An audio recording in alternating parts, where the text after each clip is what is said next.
இயேசு உவமைகள் வாயிலாக பேசத் தொடங்கினார். ஒருவர் ஒரு திராட்சை தோட்டம் போட்டு சுற்றிலும் வேலி அடைத்து பிழிவுக்குழி வெட்டி ஒரு காவல் மாடமும் கட்டினார். பிறகு தோட்ட தொழிலாளர்களிடம் அதை குத்தகைக்கு விட்டுவிட்டு நெடும் பயணம் மேற்கொண்டார். பருவ காலம் வந்ததும் அத்தோட்ட தொழிலாளர்களிடமிருந்து திராட்சை பழங்களை பெற்று வருமாறு ஒரு பணியாளரை அவர் அனுப்பினார். ஆனால் அவர்கள் அவரை பிடித்து நைய புடைத்து வெறுங்கையராய் அனுப்பினார்கள். மீண்டும் அவர் வேறொரு பணியாளரை அவர்களிடம் அனுப்ப அவரையும் அவர்கள் தலையில் அடித்து அவமதித்தார்கள்.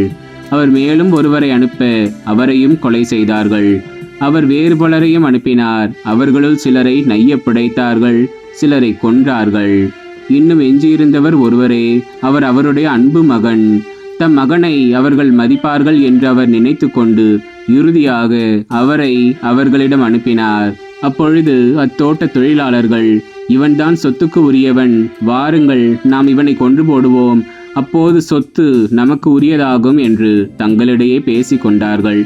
அவ்வாறே அவரை பிடித்து கொன்று திராட்சை தோட்டத்திற்கு வெளியே எறிந்து விட்டார்கள். திராட்சை தோட்ட உரிமையாளர் என்ன செய்வார்? அவர் வந்து அத்தொழிலாளர்களை ஒழித்துவிட்டு திராட்சை தோட்டத்தை வேறு ஆள்களிடம் ஒப்படைப்பார். கட்டுவோர் புறக்கணித்த கல்லே கட்டடத்துக்கு மூளைக்கல் ஆயிற்று. ஆண்டவரால் நிகழ்ந்துள்ள இது நம் கண்களுக்கு வியப்பாயிற்று என்னும் மறைநூல் வாக்கை நீங்கள் வாசித்தது இல்லையா என்று அவர் கேட்டார். தங்களை குறித்தே அவர் இந்த உவமையை சொன்னார் என்பதை அவர்கள் உணர்ந்து கொண்டு அவரை பிடிக்க வழி தேடினார்கள். ஆனால் மக்கள் கூட்டத்துக்கு அஞ்சினார்கள். ஆகவே அவரை விட்டு அகன்றார்கள்.